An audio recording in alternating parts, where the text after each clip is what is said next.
Era segunda-feira, 17 de junho de 1991. O inverno em Curitiba trazia aquele frio que cortava o rosto, e a respiração saía em nuvenzinhas brancas. Na rua Osório Duque Estrada, no bairro Jardim Social, a família Caramês acordava para um dia que deveria ser especial. Dona Sueli completava 67 anos. Arlete Caramês, de 47 anos, trabalhava como bancária e era uma mãe dedicada. Naquela manhã, antes de sair para o trabalho, ela abraçou a mãe e desejou feliz aniversário, prometendo uma celebração à noite. Despediu-se do marido, Evaldo, com um beijo carinhoso. Então subiu até o quarto do filho. Guilherme Caramês Tiburtius, 8 anos e meio, ainda dormia profundamente. Arlete ficou na porta, observando aquele momento de paz. Pensou em acordá-lo para se despedir, mas decidiu deixá-lo descansar. Mandou um beijo e saiu para trabalhar, sem imaginar que aquela seria a última vez que veria o filho dormindo tranquilo. Guilherme era daqueles meninos que iluminam qualquer ambiente. Comunicativo, fazia amizade com todo mundo. Tinha um sorriso fácil e uma energia que contagiava. Os vizinhos adoravam tê-lo por perto. Era o tipo de criança que deixava qualquer lugar mais alegre. A família morava numa casa tranquila, próxima a um bosque, numa rua calma onde todos se conheciam. Era aquele tipo de bairro onde as crianças ainda podiam brincar na rua, andar de bicicleta na quadra. Os pais se sentiam seguros. Era 1991, quando celulares eram raros, internet não existia para o público, e muitas das preocupações de hoje ainda não faziam parte do dia a dia das famílias. Por volta das 10 horas da manhã, Guilherme acordou. Tomou café com a avó Sueli, que já preparava o almoço de aniversário. O menino estava animado, como sempre. Pegou sua bicicleta azul, aquela que ele amava, e pediu permissão para dar algumas voltas na quadra. Não sai da rua, Guilherme, avisou a avó. Tá bom, vó, ele respondeu, já empurrando a bicicleta para fora. Guilherme começou a pedalar pela rua Osório Duque Estrada, parando para conversar com vizinhos, aproveitando aquela manhã de inverno com a liberdade que só uma criança tem. Ele encontrou as vizinhas gêmeas, que tinham acabado de ganhar um coelho de presente. Guilherme ficou encantado com o animal. Passou alguns minutos acariciando pelo macio, conversando com as meninas sobre como cuidar dele, fazendo planos de talvez ter um coelho também. Por volta das 11 horas, aconteceu algo interessante. Guilherme lembrou de um dinheiro que tinha encontrado no dia anterior. Ele pedirá para a mãe guardar com segurança, e agora queria usar parte dele para comprar algo. Mas como falar com ela se estava no trabalho? De alguma forma, Guilherme conseguiu acesso a um telefone celular. Naquela época, celulares eram equipamentos raros e caros. Não se sabe exatamente de quem era, mas ele conseguiu ligar para a mãe. Arlete atendeu, surpresa. Mãe, lembra daquele dinheiro que eu achei ontem? Eu quero usar. Você pode me dar? Guilherme, estou no trabalho, filho. Quando eu chegar no almoço, a gente conversa, está bem? Tá bom, mãe. A ligação foi breve. Arlete ficou intrigada com aquele número desconhecido, mas estava ocupada. Logo seria hora do almoço, ela voltaria para casa, veria o filho, e tudo estaria bem. Guilherme voltou para as vizinhas. Empolgado com a ideia do coelho, disse, eu também vou comprar um coelho. Vou pedir para minha mãe. As meninas riram da empolgação dele. Guilherme ficou mais alguns minutos e depois voltou a pedalar. A bicicleta azul subia e descia a rua tranquila. Meio-dia se aproximava. Dentro de casa, Dona Sueli terminava o almoço. O cheiro de comida caseira enchia a cozinha. Ela foi até a janela. Guilherme, venha almoçar, menino. Você precisa se arrumar para a escola. Guilherme estava mais adiante na rua, conversando com outras crianças. Ouviu a avó, mas não queria entrar ainda. Pedalou até a casa e parou no portão. Vó, deixa eu dar mais uma volta? Só mais uma, por favor. Dona Sueli olhou para o neto. Aquele menino de sorriso fácil, pedindo com olhos brilhantes. Era seu aniversário, o dia estava bonito apesar do frio, e Guilherme estava tão feliz brincando. Como dizer não? Está bem, mas é a última, viu? Daqui a pouco tem que entrar para comer e se arrumar. Valeu, vó. Te amo. Guilherme deu meia volta e saiu pedalando, acenando. Dona Sueli ficou alguns segundos vendo o neto se afastar, a bicicleta azul ficando cada vez menor. Então voltou para dentro de casa. Aquela seria a última vez que alguém da família veria Guilherme. 15 minutos se passaram. 20. Meia hora. Dona Sueli começou a ficar preocupada. Guilherme sempre voltava quando ela chamava, principalmente quando tinha escola. Foi até a janela novamente. Nenhum sinal da bicicleta azul. Pediu ao marido, Evaldo, para dar uma volta procurando. Ele saiu caminhando, desceu a rua inteira, perguntou aos vizinhos. Uma vizinha disse ter visto Guilherme pedalando em direção ao bosque cerca de 20 minutos antes. Depois disso, nada. Eram quase 13 horas quando Arlete chegou para o almoço. Estacionou o carro esperando ver o filho correndo ao seu encontro, como sempre. Mas a casa estava estranhamente quieta. Encontrou a mãe e o padrasto com expressões preocupadas. Cadê o Guilherme? Ele saiu para dar uma última volta e não voltou. Já faz mais de meia hora. O coração de Arlete apertou. Ela conhecia o filho. Guilherme era obediente, não costumava demorar quando tinha compromisso. Pegou as chaves e saiu dirigindo pelas ruas, buzinando, gritando o nome dele. Guilherme! Guilherme! Nada. As ruas continuavam quietas, indiferentes ao desespero que começava. Arlete voltou para casa, genuinamente assustada. Eram 13h30. Guilherme estava desaparecido há mais de uma hora. Ligou para a escola, na esperança de que talvez ele tivesse ido sozinho mais cedo.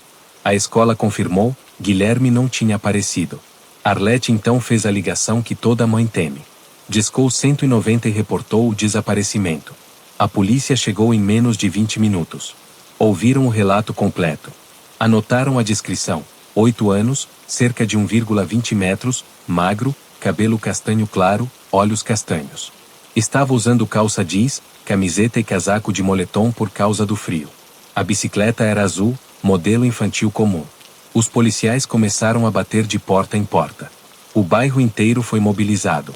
Vizinhos saíram para ajudar. O bosque próximo foi vasculhado completamente. Gritavam o nome de Guilherme entre as árvores, procuravam sinais da bicicleta, checavam cada trilha. Nada. Era como se Guilherme tivesse simplesmente desaparecido. As horas passaram em agonia. Às 18 horas, quando o sol começou a se pôr e o frio ficou intenso, Guilherme continuava desaparecido. A casa que deveria estar em festa estava tomada por policiais, vizinhos e familiares em estado de choque. O telefone não parava de tocar. Parentes ligando, amigos oferecendo ajuda. Mas não havia notícias. Apenas um vazio terrível.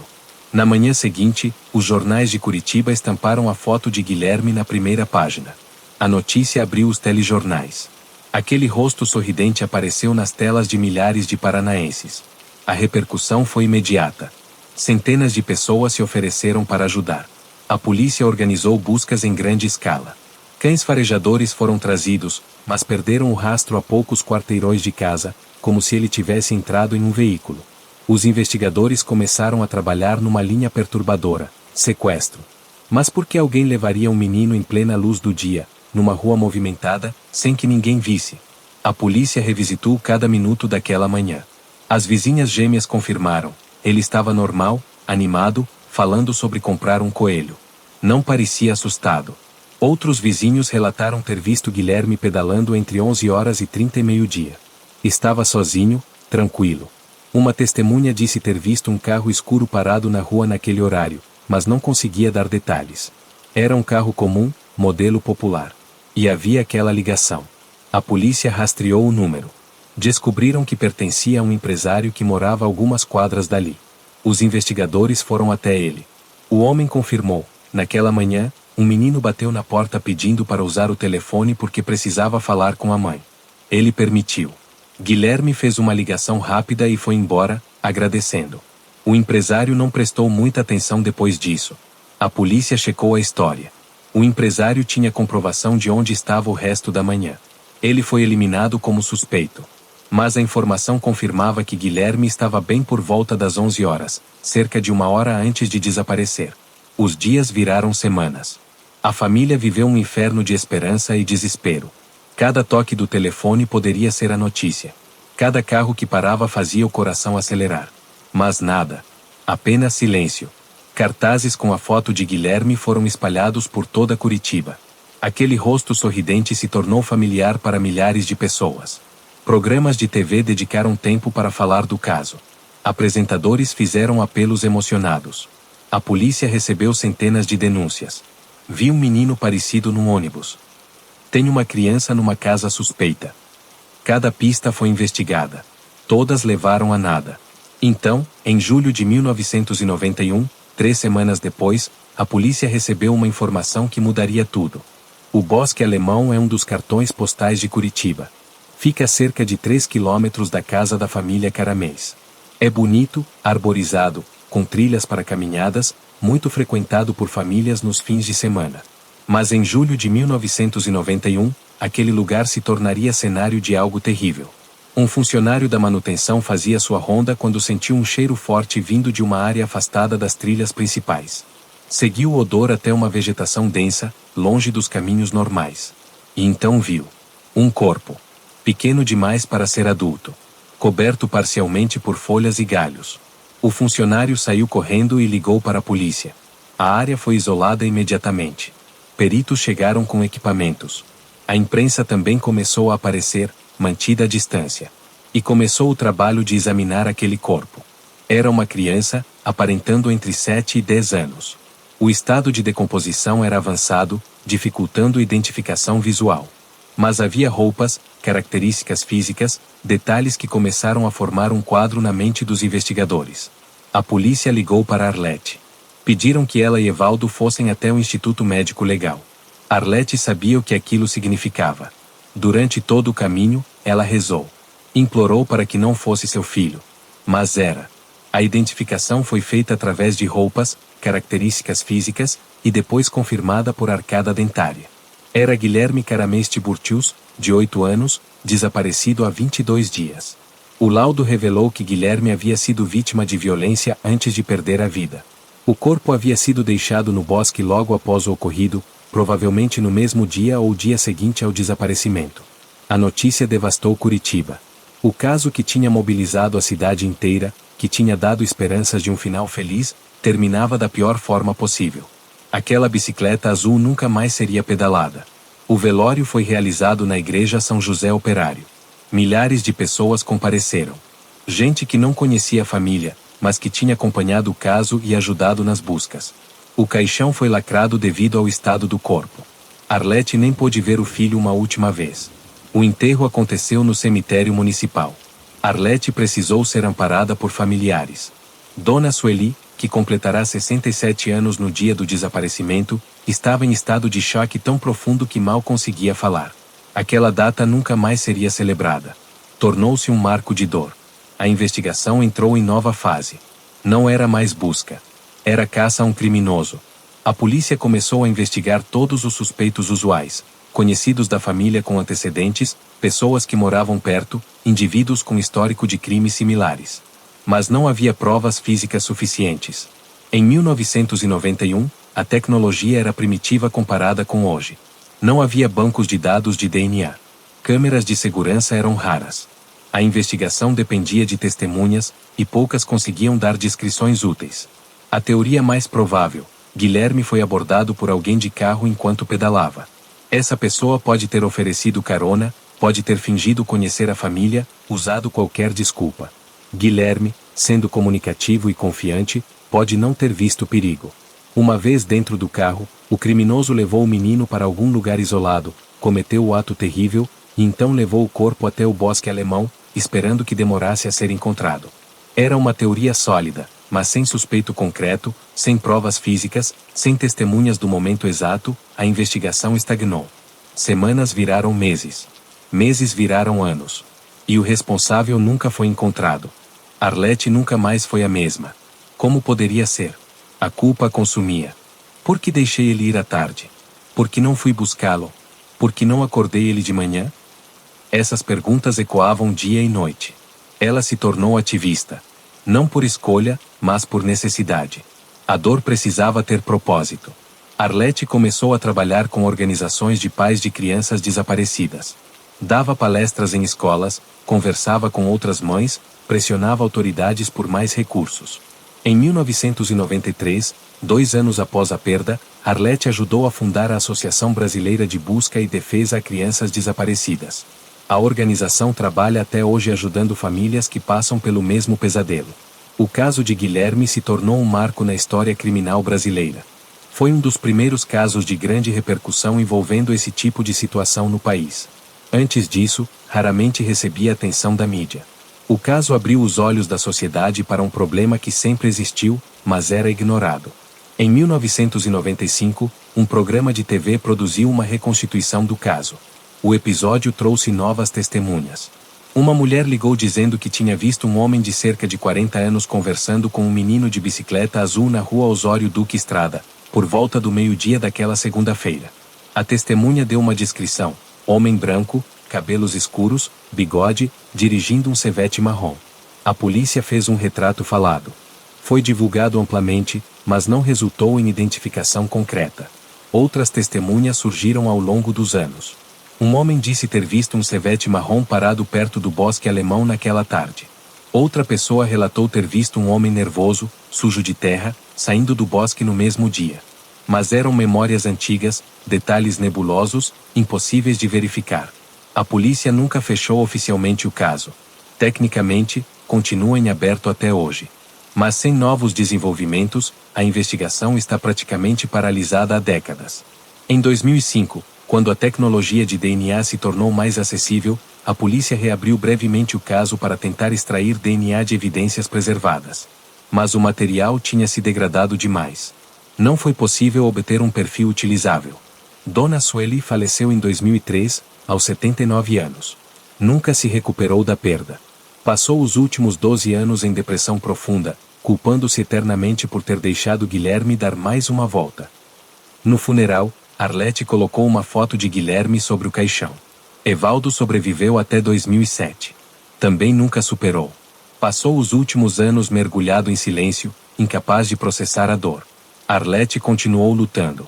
Em 2010, participou da criação da Lei de Busca Imediata de Crianças Desaparecidas em Curitiba, que obriga a polícia a iniciar buscas imediatamente após o reporte, sem esperar 24 ou 48 horas. A lei foi inspirada diretamente no caso de Guilherme. Em 2016, 25 anos depois, a Polícia Civil recebeu uma denúncia anônima. Alguém ligou dizendo saber quem tinha feito aquilo com Guilherme. Forneceu nome, endereço, detalhes sobre o suposto responsável. O suspeito era um homem de 68 anos, aposentado, que em 1991 morava perto do Jardim Social. Tinha antecedentes por crime contra menor em 1987. Dirigia um Chevette marrom na época. E, segundo a denúncia, tinha confessado para um parente anos antes. A polícia obteve mandado de busca. Foram até a casa, reviraram tudo procurando evidências. Mas passaram 25 anos. Se havia algo, já tinha sido destruído. O suspeito negou qualquer envolvimento. Disse que seu Chevette tinha sido vendido em 1992. Negou ter estado perto do Bosque Alemão naquele dia. Sem provas físicas, sem testemunhas diretas, baseando-se apenas em denúncia anônima, a polícia não conseguiu indiciar o homem. Ele foi liberado.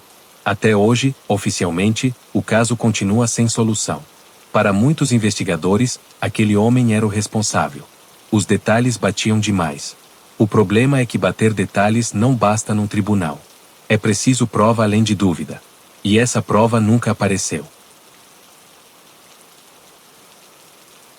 Hoje, mais de 33 anos depois daquela manhã fria de junho, o caso de Guilherme permanece como uma ferida aberta na história de Curitiba. A casa da rua Osório Duque Estrada não é mais da família, vendida porque ninguém conseguia viver ali. O Bosque Alemão continua sendo um parque bonito e frequentado, mas há uma sombra sobre aquele lugar para quem conhece a história. Arlete, hoje com mais de 80 anos, continua viva. Raramente dá entrevistas, mas quando faz, sua mensagem é sempre a mesma: pais, prestem atenção em seus filhos. Vigiem. Protejam. Porque o perigo existe e pode estar mais próximo do que imaginamos. O caso foi um divisor de águas no Brasil para discussões sobre segurança infantil. Antes dele, era comum ver crianças pequenas com muita liberdade nas ruas. Era normal meninos de 7, 8 anos andarem sozinhos pelo bairro, brincando sem supervisão. O caso mostrou o perigo dessa liberdade sem limites. Especialistas apontam vários fatores que tornaram Guilherme vulnerável naquele dia. Primeiro, ele era extremamente comunicativo, fazia amizade facilmente. Essa característica adorável pode ser perigosa em situações de risco. Segundo, estava sozinho por um período prolongado, sem supervisão direta. A avó estava em casa, mas não vigiando cada movimento.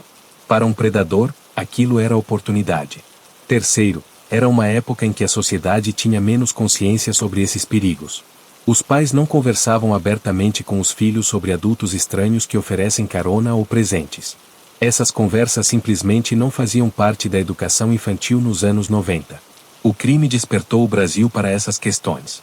Nas escolas, começaram programas de educação sobre segurança pessoal. Pais começaram conversas difíceis com seus filhos sobre os perigos do mundo. A própria polícia mudou protocolos sobre desaparecimentos de crianças. Hoje, quando uma criança desaparece, a mobilização é imediata. Alertas são enviados para celulares. Redes sociais espalham fotos em segundos. Câmeras em praticamente toda esquina fornecem evidências. Tecnologia de rastreamento permite localizar aparelhos. Bancos de dados de DNA podem conectar criminosos a cenas. O mundo de 2025 é muito diferente de 1991. Mas mesmo com toda essa tecnologia, crianças ainda desaparecem. Segundo dados oficiais, mais de 70 mil crianças e adolescentes foram reportados como desaparecidos no Brasil em 2023. A maioria é encontrada, felizmente. Muitos são fugas de casa. Outros são disputas de custódia. Mas uma porcentagem pequena, porém real, são casos como o de Guilherme. Os especialistas são unânimes: prevenção continua sendo a melhor defesa. Prevenção significa vigiar sem sufocar. Crianças precisam de liberdade para desenvolver independência, mas essa liberdade precisa ser proporcional à idade e ao ambiente. Um menino de 8 anos pode andar de bicicleta, mas idealmente com irmãos ou amigos, dentro de um perímetro conhecido. Significa educação sobre segurança pessoal. Crianças precisam aprender desde cedo sobre situações de perigo, sobre dizer não e gritar se alguém tentar levá-las contra a vontade. Precisam saber que adultos com boas intenções não pedem para crianças manterem segredos dos pais. Significa comunicação aberta. Crianças que têm relação de confiança com os pais, que sabem que podem contar qualquer coisa, são crianças que vão alertar se algo estranho acontecer. Significa conhecer o entorno. Pais devem saber quem são os vizinhos, quem frequenta o bairro, onde os filhos estão em cada momento. Isso não é paranoia, é responsabilidade no mundo real. E significa confiar no instinto. Se algo parece errado, provavelmente está. Se seu filho está atrasado e não responde, não espere. Saia procurando imediatamente. Se você vê um adulto desconhecido prestando atenção demais nas crianças, fique alerta. Melhor parecer exagerado do que lamentar depois. O caso de Guilherme nos ensina tudo isso através da forma mais dolorosa possível. Um exemplo real de como as coisas podem dar terrivelmente errado. Aquela família fez o que milhões faziam na época. Confiaram na segurança aparente do bairro, na boa índole do filho, na ideia de que coisas ruins não acontecem com gente como a gente. Mas acontecem. Coisas terríveis acontecem com pessoas boas, em bairros tranquilos, em dias aparentemente normais. E quando acontecem, destroem vidas inteiras. Arlete perdeu o filho e nunca mais foi a mesma. Dona Sueli carregou a culpa até o túmulo. Evaldo viveu em silêncio traumatizado. E Guilherme, aquele menino sorridente que adorava sua bicicleta azul, que estava animado para comprar um coelho, nunca teve chance de crescer, de realizar sonhos, de viver. Por isso, hoje, 33 anos depois, vale lembrar a história de Guilherme. Não para alimentar medo, mas para promover consciência. Não para fazer pais trancarem os filhos, mas para que protejam com inteligência. Não para criar paranoia, mas para incentivar vigilância responsável. Se você é pai, mãe, avô, avó, tio, tia, professor, ou qualquer adulto responsável por crianças, converse com ela sobre segurança. Ensine sobre perigos sem tirar a inocência completamente. Vigie sem sufocar. Confie, mas verifique. E nunca subestime o valor de saber onde seu filho está a cada momento. E se você vir algo suspeito, se desconfiar de alguém, se notar comportamento estranho perto de crianças, denuncie. Ligue para a polícia. É melhor estar errado do que não ter agido a tempo. O responsável pelo que aconteceu com Guilherme provavelmente viveu impune, se é que ainda não faleceu. Ele roubou uma vida, destruiu uma família, e saiu impune. Mas ele só conseguiu fazer isso porque teve oportunidade. Porque por alguns minutos, uma criança ficou vulnerável. Não deixe que a história se repita com as crianças que você ama. Se este caso te impactou, por favor, deixe seu like. Ajuda o algoritmo a levar esta conscientização para mais famílias. Inscreva-se no Dossiê Brasil. Toda semana trazemos casos reais que carregam lições importantes para a sociedade. Compartilhe nos comentários. Você já conversou com seus filhos sobre segurança?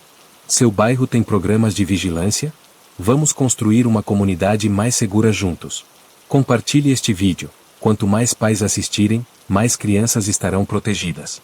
Canais importantes. Se você souber de algum desaparecimento de criança, 190, Polícia Militar, Urgência, 100, Disque Direitos Humanos. Para denúncias, Disque 100, Anônimo, Desaparecidos do Brasil, desaparecidosdobrasil.org. O caso é real. A dor é real. A necessidade de prevenção é real. Dossiê Brasil. Porque lembrar essas histórias pode salvar as vidas de amanhã. Caso baseado em fatos reais. Guilherme Caramês Tiburtius foi uma criança real que viveu e perdeu a vida tragicamente em 1991. Este vídeo é uma homenagem à sua memória e um alerta para que tragédias assim não se repitam. Respeito total à família e à memória de Guilherme.